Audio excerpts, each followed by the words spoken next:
Welcome back to Cinematic. I'm Ryan, and I've got a bunch of ridiculous thoughts about this one. Buckle up. I know it hasn't been that long since we talked about a John Woo movie. We did just 2 episodes ago, A Better Tomorrow. And this movie, The Killer, only comes with 1 movie in between. So apparently he followed up A Better Tomorrow with A Better Tomorrow 2 immediately, and then went for The Killer after this. So not too long, but apparently long enough for things to sour between him, John Woo, and Choi Hark, who I guess had some disagreements with how A Better Tomorrow 2 was edited, I think. I don't know. Some of this is coming from a third party, Terrence Chong, who I believe was also a producer for Cinema City, but said that Choi Hark said that John Woo's edit of A Better Tomorrow 2 was ruinous. So requested that John Woo be fired. And this is after, like, if you'll remember for A Better Tomorrow, like, Choi Hark was the one that put in for John to come and make the movie he wanted to make. So I guess that didn't last super long, because now John Woo wanted to make The Killer. And since Chong refused to fire John Woo, I guess Choi Hark just, again, according to Chong, just stonewalled John Woo from then on out, just like would not let him do his stuff. So The Killer, in fact, wouldn't have been made if Chow Yun-fat and Danny Lee's production companies hadn't stepped in. You know who Chow Yun-fat is. Danny Lee plays basically his foil, his opposite in this movie, which we are going to talk about at length. Because the first word that comes to my mind when considering this movie is emboldened. It appears that John Woo was emboldened with this thing. Like, the opening scene, like credits still rolling, is all of these sweeping shots with Chow Yun-fat in a church, just wall-to-wall candles, and a single dove on one of the pews. So I don't think John Woo can be stopped at this point. Mere minutes after there's our first shootout at a nightclub, Chow Yun-fat has been hired to kill apparently everybody, and pretty much does that except for Sally Ye, who is in this as well. She was the girl from Aces Go Places 4, and she was also apparently in Jackie Chan's Protector. Played another character called Sally that I don't remember. But whatever I said about A Better Tomorrow, like whatever quaint comments I had about, oh, this must be the gun fu everybody talks about. This is the gun fu I think that everybody talks about, and I feel a lot better using that term with this particular movie, because even in that nightclub scene, he is just Chow Yun-fat, guns akimbo, kind of slicing his way through the room. And I literally mean slicing, like bifurcating the entire room with those 2 guns, which, side note, tangent number 1 at least. Do you ever think about the movie Equilibrium? I do. And I remember liking the movie Equilibrium, but now, like 3 John Woo movies deep, I'm curious how well all that holds up, like the idea of putting the action direction in the script necessarily. What was it called? Like Gun Kata or something like that. It's like, what if we just described a John Woo movie out loud to the audience? So curious to go back to that one. Anyway, when it comes to the choreography in that nightclub scene, John Woo cannot be stopped, nor can Chow Yun-fat, up until he gets to Sally Ye, who was, she's just kind of a lounge act, a lounge singer, you know, singing at the piano with the microphone and everything, like in Hot Shots and other movies besides Hot Shots, I'm told. But it takes out everybody in the room except for her. In fact, saves her life kind of in the process from one of the guys shooting back. Yes, he wouldn't have been shooting unless Chow Yun-fat was there, but saves her life, but then also in the process, like, fires, I think, the final shot of the night, like, too close to her face, and it blinds her. Skip ahead 6 months. Again, John Woo is just turning up all of the knobs, it seems like. Within the first 12 minutes now, he's already defending her from an attack in an alley, takes her home, and immediately goes to, like, all these pictures on her mantle of, like, her riding a bike and playing tennis, like all of these things that she can't do anymore because she's blind.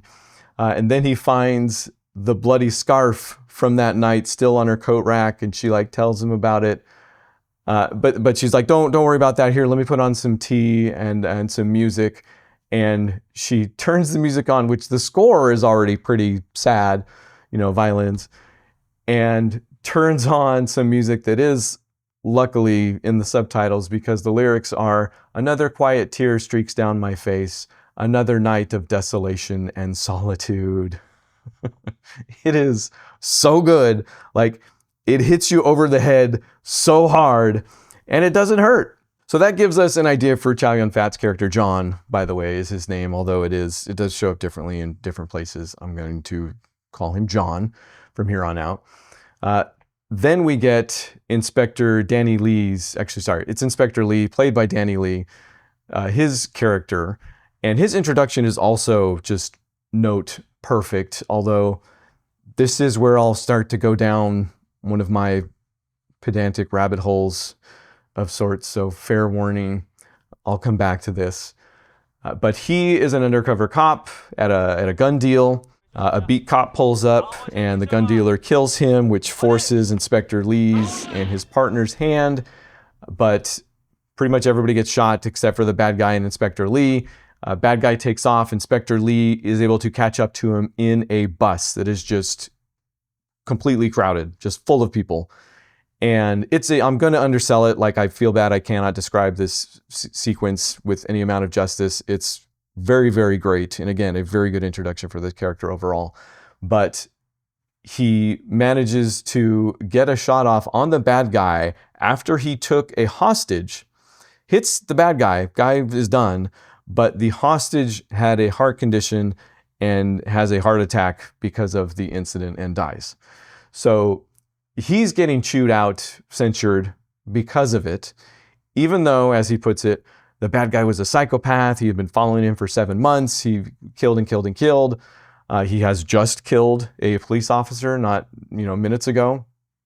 How was he to know that the hostage had a heart condition? He acted on instinct. Is kind of the refrain he goes back to, was instinct. Whether or not all that actually trumps firing a gun into a crowded bus, I honestly myself don't know, to probably not. But I think the movie wants me to believe that it does. I think the movie itself wants me to think that Inspector Lee was in the right in that case, maybe with a tiny little bitty question mark. But that'll come back. So moments later, Chow Yun-fat is taking the contract for his one last job, because he's getting out.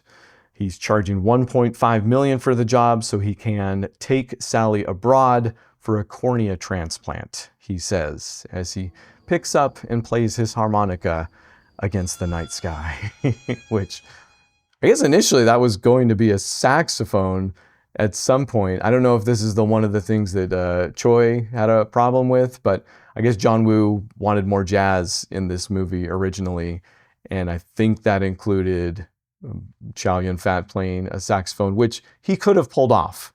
Do not get me wrong, Chow Yun-fat, the killer, playing a saxophone in that moment would not have been all that much more out of place, but apparently John Woo can be stopped at some instances. The harmonica works, and from there, Sally kind of disappears from the movie to the point where I almost start to think she was superfluous from the start, because that job that that one last job that he takes is from an old hitman friend of his that has since retired and begun working for the Triads. But that contract is to kill a Triad boss that has reached some level of prominence in the community. I don't know if he's a political figure or whatever it is. And Inspector Lee is on the job. So when Chow Yun-fat does complete the hit, Inspector Lee gets a beat on him, chases him, John loses him, but it's a double cross at the spot. He takes a speedboat to a beach where he's going to get into a car and drive away. It's a double cross at the beach. So all the Triads are there. Inspector Lee is able to find him, and a child gets shot in the process. So now Chow Yun-fat has to figure out how to get that child to a hospital, which he does, but Inspector Lee follows, and that's where they have their first face-to-face standoff. It's a standoff. a significant amount of dialogue in this movie that is delivered with two guys pointing guns at each other. Lots of standoffs in this movie. But now Inspector Lee knows there's something to this guy, right? He's not just a killer or the killer even. And it's not quite one of those movies where he gets obsessed with the bad guy so much because, again, Chow Yun-fat's more of an anti-hero here still.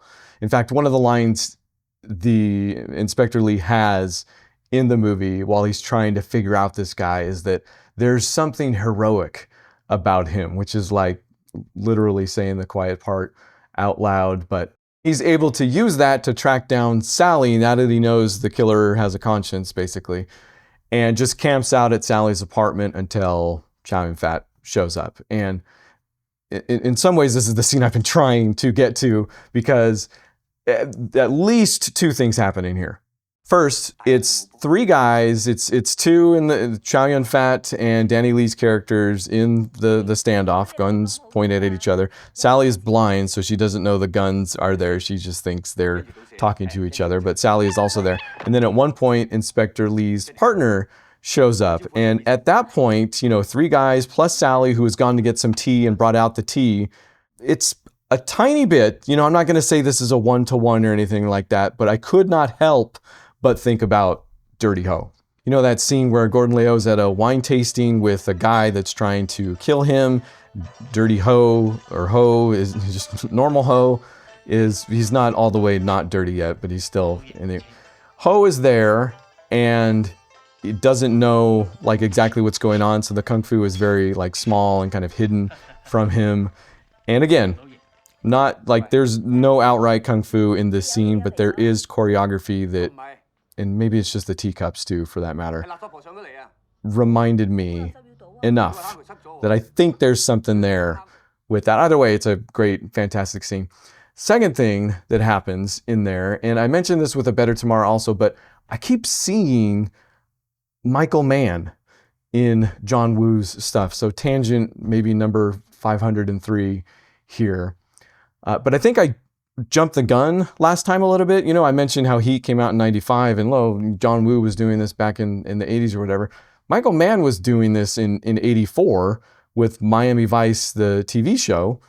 So, and yeah, that's more kind of on the cop side of things, but it's there, the cops and robbers with families and hopes and dream and all that. In fact, I'll do you one better.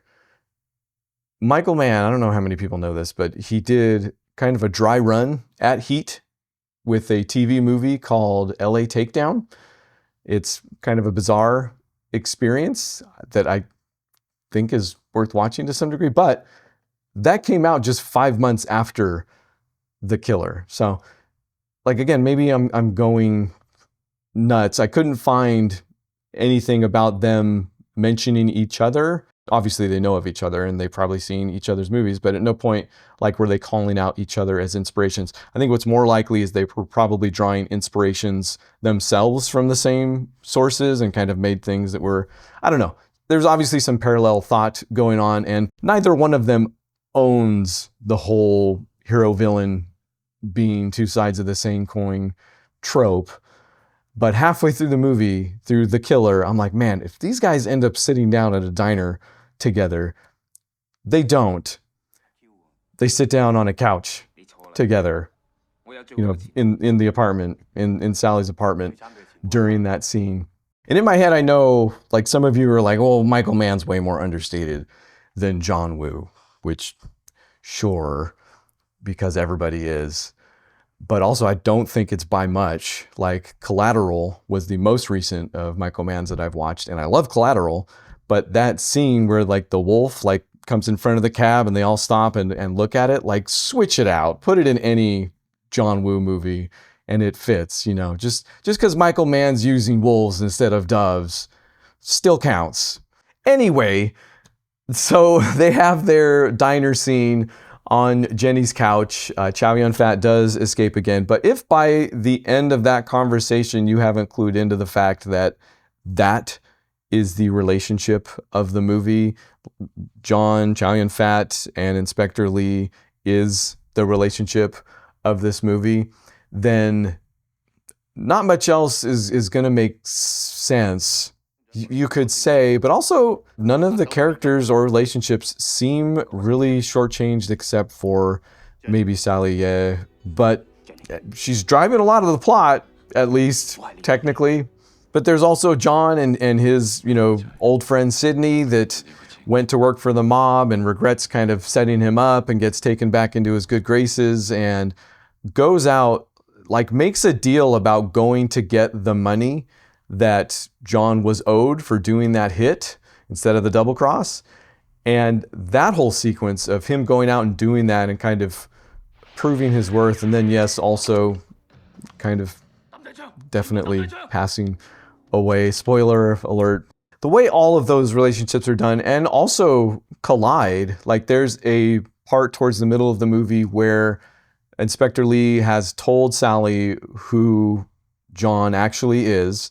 She has been convinced to set up a meet at an airport where an ambush, the police have set up an ambush, and all of the relationships come together in that moment because Sydney goes and distracts the cops for John.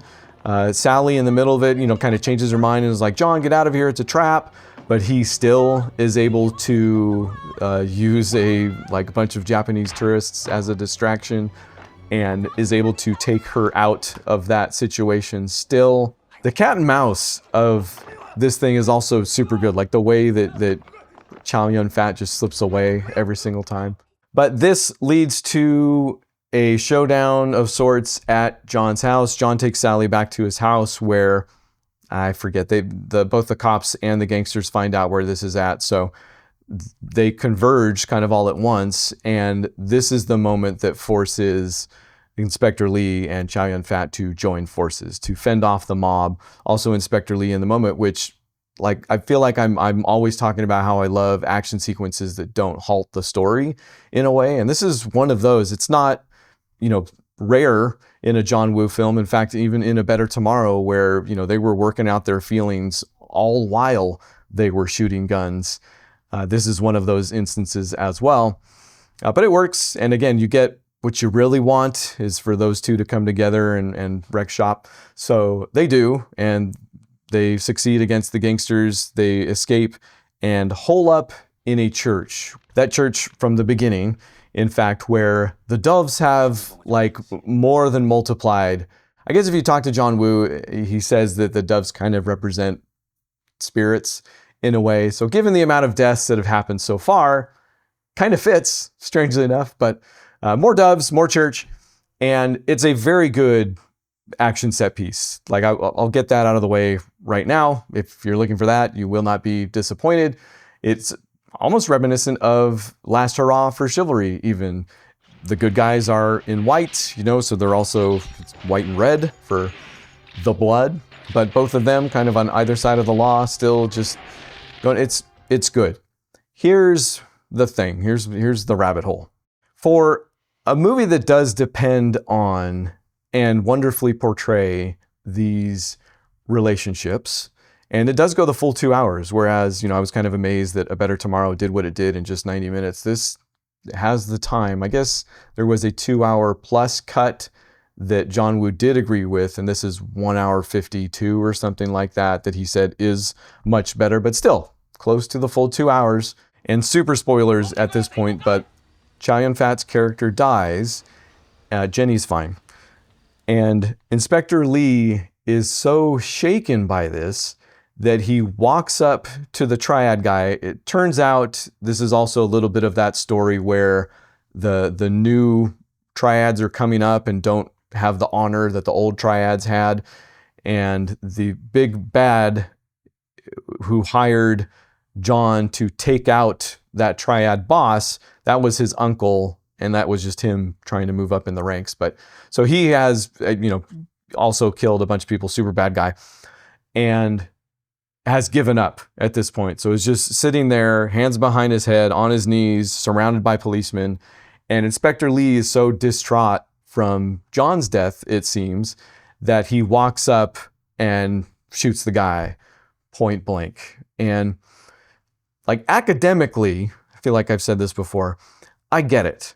You know, I can look at the movie, I can look back and I'd be like, well, there's this scene where Inspector Lee got inside his mind. In fact, at the top of this episode, you'll see a shot where it's Inspector Lee sitting in a chair, and then it fades away to Chow Yun-fat sitting in a chair. You know, like, this is a movie that deals with that relationship extensively. You know, by the end of that scene, he performs the move that Chow Yun-fat performed on the guys that were trying to kill him. He does it on his partner and is like, oh yeah, I'm all the way inside his mind at this point. And of course, there's the other scenes where eventually they do come together. After they're being forced together at the house, they have a big long conversation about mutual respect and how much they like each other. Like, it's a movie that has been accused of being homoerotic. I don't think it is. John Woo has said that was not his intention. I just think it scares people when two guys talk about their feelings. But I'm rooting for them. You know, like I said, I want to see them guns blazing together. But by the end, at least in the first viewing, when he walks up and shoots that guy, basically throwing away his career, you know, I guess if he goes to jail, also his life to some extent, I don't know if I went with the movie all the way in that moment. I can look back and see how everything was funneling towards it, you know? And so this is a very mileage may vary moment. You know, another person could watch this with different life experiences and be like, oh no, yeah, that made sense. I think if I were going to armchair it, which I appear to be doing more and more, I just needed like maybe one more scene that told me that Inspector Lee was that type of guy. I think instead the movie was more concerned about communicating that that point of view was okay, like I said in the beginning with that bus incident.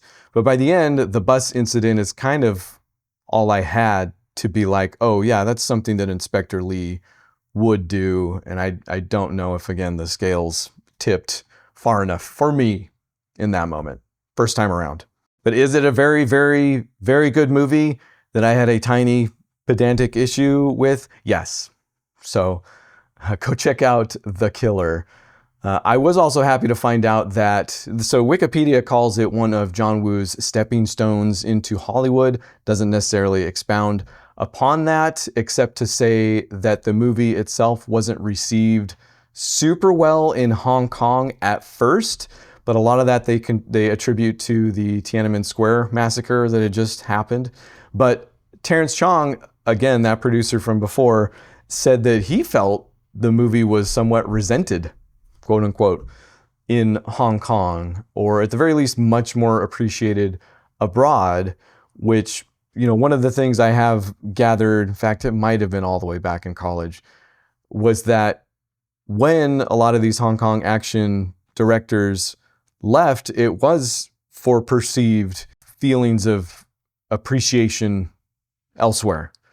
They didn't feel all the way appreciated from what I remember reading in Hong Kong. So they reached out, and I'm sure the money was there in the States as well. And when John Woo saw success with stuff like Hard Target and Face Off and whatever, you know, the floodgates were open at that point anyways. But as you can probably tell, I haven't read up on that yet. So that'll be later, and it won't exactly be next week. I don't think so, unless I can find a way to make this work, because the next movie I have on the list is The Best of the Best, which I've never seen before. I know the Ree brothers are involved, and I can't remember if, when, how they are related to the Hong Kong action scene, but I'll figure it out by next week. So either way, thanks for hanging out as always, for liking, for subscribing, whichever one you do. And if you make it all the way to patreon.com/Ryan_runs_ or PayPal.com/groupcom349. I don't know what the address is. Thank you, and I'll put your name up top.